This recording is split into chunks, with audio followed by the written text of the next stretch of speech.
Can anybody tell me what this graph is? I've purposely hidden the labels in order to build up suspense. By a show of hands, how many people think this is Moore's Law? Okay. How about our national debt? Or trading volume on the New York Stock Exchange? Well, it's none of the above. It's actually human population from 10,000 BC to the present. And you can see that over millennia, humans have been growing completely unchecked. In fact, in 1900, it's estimated that there was 1.5 billion people on this planet, and a little more than 100 years later, a blink of an eye on an evolutionary timescale, we're at 7 billion people. That's extraordinary. You know, I grew up in New York, and during long, hot summers, occasionally the population of cockroaches looked like this, and then you call the exterminator, and boom, they're down. And this is not bad, particularly for cousins of the great apes and a species that's just slightly more advanced than Curious George. So how did this happen? How do we do this? Well, the answer actually has to do with curiosity. The answer, of course, is technology. All kinds of technology. Agricultural technology, medical technology, manufacturing and industrial technology, and of course, information technology. And you can see this more clearly on a log scale where we're looking at growth rates. On this graph, you see that there are 4 distinct periods of human evolution. The Stone Age, which is the flat part of the curve. The Bronze Age, which is the first upward sloping part. The Industrial Age, which is the steeper sloping part. And finally, the Information Age, where it's nearly vertical. This is an extraordinary story. And the question is, how did we get here? Well, I want to argue that part of the role that's been played in this growth, it has to do with the culture of innovation, specifically the role of the hacker. Now, I know that that term has different connotations today than it was first formulated, but I want to go back to the original definition of what a hacker is, which is an unconventional technology maverick that makes the world a better place on the basis of creativity and sheer will. For example, Grace Hopper, the first programmer of compilers, who ultimately became a Rear Admiral in the US Navy. Or Tim Berners-Lee, a physicist who ended up inventing the World Wide Web. Or Richard Stallman, the champion of free software and the developer of a number of GNU products that we all use. This is an extraordinary line of developers that have basically contributed to society in some pretty imaginative ways. Now, the term hacker was popularized in the 1980s by Stephen Levy in his book titled Hackers. And in this book, he describes the unwritten code of ethics of hackers. And there are many different parts to it, but the 3 common themes among all of the various different versions he describes are, number 1, this notion that software should be free and open and accessible to everybody. 2, that hackers should be judged on the basis of what they accomplish, not on the basis of race, gender, degrees, pedigree, or anything else. And finally, computers can actually change the world for the better. And this culture is still with us today. It's one of the reasons why some of the best software is free, like Linux, or the Apache web server, or this search engine that some of you may have tried once or twice called Google. And this is also why we have hackathons, where hackers work round the clock on engineering challenges for the sheer pleasure and challenge, fueled only by their adrenaline and will, and maybe a little bit of pizza and Coca-Cola. That's the hacker culture. In contrast to hackers, we also have hacks. Now, by hacks, I mean the exact opposite of a hacker. Somebody who lacks imagination and creativity, who produces buggy, inelegant, clunky code that other people have to clean up after. You know who they are. And it turns out that these kinds of buggy software can have severe consequences. For example, on September the 26th, 1983, the Soviet Union's early warning satellite system detected the launch of 5 ballistic missiles from the United States going towards Russia. It turns out that this early warning software somehow mistakenly identified these 5 clouds with sunlight reflecting on them as ballistic missiles. Fortunately, the officer on duty, Stanislav Petrov, recognized it for what it is and prevented the Soviet anti-missile defense system from launching a counterattack. Thank you, Colonel Petrov. Between 1985 and 1987, a software glitch in the user interface of a Canadian medical radiation device, the Therac 25, irradiated a number of cancer patients with radiation doses between 100 and 1,000 times what they were prescribed. Killed 3 patients. And you're all familiar, I suspect, with Y2K, the problem that programmers created when they decided to store calendar years with 2 digits instead of 4 in order to save some storage space. The Commerce Department has estimated that between 1995 and 2001, we spent $100 billion on Y2K. I hope those 8 bytes of storage we saved per date was worth it. And on August 1st, 2012, one of the world's most sophisticated electronic broker-dealers, Knight Capital Group, was testing out their automated trading platform. And because of a software glitch, their trade generator generated hundreds of test trades that actually turned out to be live. And those trades had to be liquidated. Within the space of 20 minutes, this software lost $400 million for its owners. The company dropped the stock price by 70% and ultimately had to be rescued and acquired by one of its competitors. Now, I have no idea how these software errors occurred. I don't know who was involved, but I suspect that all of them felt horrible about these outcomes. And you know what? I think it's actually unfair to call them hacks, even without knowing who they are or the quality of their programming. Because all of us encounter unintended consequences of technological innovation.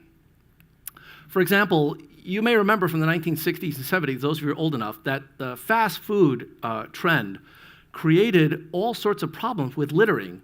People would just throw garbage out of their car windows as they were driving. Not that I ever did that. You also know that pesticides, which is part of that agricultural revolution, that created birth defects in several very unfortunate and tragic cases.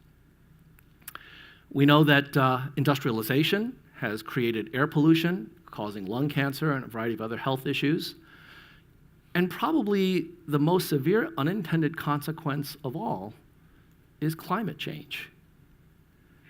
And so, we're all dealing with these unintended consequences today because, frankly, we have a lot more in common with Curious George than just 99% of our DNA. We're always getting into all kinds of trouble. And it's really a race between Moore's Law and Murphy's Law, which would be funny if the consequences weren't so severe and the stakes weren't so high. Now, I think think along the same lines as most of you in that I believe that we are on the verge of profound innovation. Are we ready? Have we thought through the consequences and the impact of that innovation the way that a really talented hacker might? Driverless cars are here. Are we prepared for the massive and sudden unemployment of millions of truck drivers, taxi drivers, and delivery people? Gene editing is now a reality. We can start manipulating genes in ways that we've never been able to do before. And in some cases, it looks like we can cure diseases, in many cases, diseases that affect you or your family. But what if it's the case that it's not profitable for drug companies to cure these diseases? Or what if it is profitable, but you can't afford it? Who decides? And how do they decide who lives and dies? Artificial intelligence has made tremendous strides. We're on the verge of being able to synthesize genuine intelligence. So imagine the incredible ideas that can be generated with human thought at the speed of light. But imagine all the really bad ideas that can be generated using that same mechanism, like sterilization as a solution to overpopulation, or eugenics as a way of developing smarter, healthier humans. Are we prepared to deal with all of these issues? I think we can solve all of them, but only if we start working on them now, if we start trying to hack humanity. Well, how do we do that? Well, first, we start by learning from our mistakes. In many cases, failures result in loss of life. We should honor the dead by learning from those mistakes. The best example of this is the National Transportation Safety Board, one of the most admired parts of the federal government. The NTSB is the organization that examines every airplane crash, collects the black box, does an investigation that sometimes takes years, and ultimately produces a report telling us what happened, how it happened, why it happened, and what we can do to make sure that it never, ever happens again. Because of the NTSB, air travel has become safer by several orders of magnitude over the last few decades, really an astonishing accomplishment. We need an NTSB for financial accidents, for biomedical accidents, and for technology accidents. Second, we need to think 2 or 3 steps ahead, particularly about winners and losers. Now, when it comes to innovation, there are always winners and losers. For example, horses versus the horse and buggy versus the train versus the car versus the airplane. We've had winners and losers since the beginning of innovation. Why should we care about them now? Well, the answer is because we can now actually do something about it. We have the technology, first, to monitor the impact of our innovations. Thanks to big data, machine learning, social media, mobile phone technology, not only can we monitor the impact, but we can actually mobilize the global community to address them. And with the right kind of policies, we can actually minimize the chances of what I call innovation whiplash. Third, and I think most important, we need to apply our technology know-how to other fields of human endeavor, fields that may not seem relevant at first. This is going to require unprecedented collaboration between technologists, legislators, government, academia, across lots of different fields. But of course, this is what hackers do all the time. And I want to give you an example of this. The example has to do with software development, something that I suspect many of you know quite a lot about. We know that good software design is modular, meaning that different functions are contained in separate units, and you try to minimize the interactions as much as you can so it's easier to debug code when problems arise. But what exactly does modularity mean in terms of software architecture? How do we quantify that? So I want to give you an example. Imagine that we have a large piece of software that's broken down into different components labeled according to these letters, and each of the components is responsible for a specific set of tasks. Now, given how large this piece of software is and how complex, obviously these components are going to interact to some degree. So the interactions are going to be depicted by these arrows. And the arrows represent situations where one piece of software requires some action or input from another piece. So in this case, components B and D rely on A. And so we draw an arrow from A to B and A to D. If you draw all of the different arrows to describe the interactions among these different software components, what you get is a network diagram, something that computer scientists, mathematicians, and even economists study all the time. And by looking at these network diagrams, we can begin to understand what it means to have modular code. So for example, there's a definition of connectedness that gets right at the heart of this issue. A connected set is a set of nodes or components of software where there are arrows that will take you from one node to every other node in that set. So an example is B and E, that's a connected set because you can go from B to E and E to B. Notice that A is not part of that connected set because you can't get to A from E. As they say in Maine, you can't get there from here. Now, this notion of connectedness is very much like friends and family, and with any piece of complex software, you're going to have different sets of friends and family. So if we map all of the connected sets, this is what we get. And we can now start to ask the question of what it means to have really modular code. Take a look at these different connected sets and look for the largest one, the one with the most number of components. That's going to be called the core of this piece of software. And what you'd like to do as part of good software architecture is to make sure the core is not too big a part of the whole. Because if it is, it means that one problem with one component in that core can mean all sorts of unintended consequences for every other member of that core, by definition, since they're all connected. If you apply this method to Mozilla Firefox, you get a sense of how efficient code can be. So between versions 16 through 20, there was a study done about the size of the core, and you can see that the median size of cores in Mozilla is about 5.7% of the total code base. This is very efficient code, very well written. So, how about if we apply this to the US legal code? Is that well written? After all, the laws are like the operating system of our society. And so we could take the exact same tools and ask the exact same questions of the legal system that all of us are part of.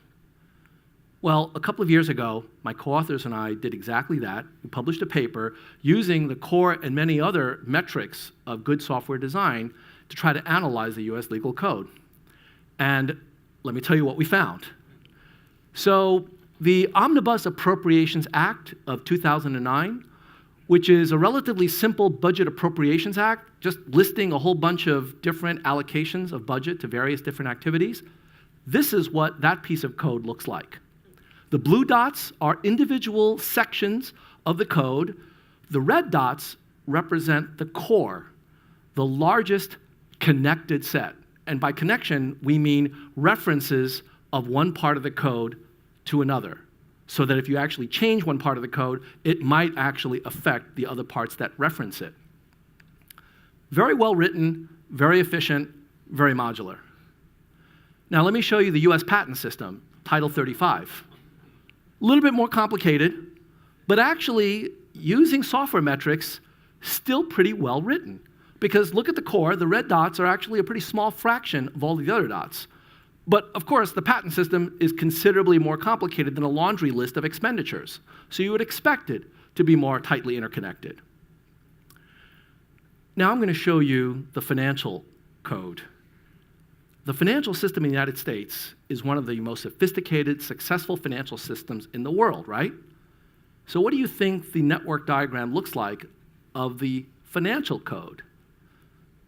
Well, here it is. This is Title 12. Regulations for banks and banking. Now you understand how the financial crisis happened. But this is not even the worst. The worst code is this, Title 26, the Internal Revenue Code. If there's anything that ever looks like spaghetti code, this is it. In fact, it even looks like spaghetti with a little too much meat sauce. Using these metrics, we can identify how efficient the legal system is, but more importantly, we can also identify problems with the legal system, areas where the laws are not only too complex and they need to be rewritten or refactored, but anticipating problems that can arise, especially when you couple various aspects of demographics with legal code. Now, in order to make use of these ideas, we're going to need collaboration between computer scientists, software engineers, lawyers, and legislators. And that's exactly what hackers do. You know, Steve Jobs, one of the most respected technology innovators, the creator of one of the most valuable companies in the world, at one point he was criticized for not knowing how to program a computer. You know what he said? He said, I don't program computers, I program people. We need to reprogram society using the most talented hackers we have to deal with the societal challenges that not only we, but our children and grandchildren will face. We are the Curious George of the animal kingdom. The problem is, there is no man in the yellow hat. We are the man in the yellow hat. And if we start working now together on hacking humanity, we just might make it to Y3K. Thank you.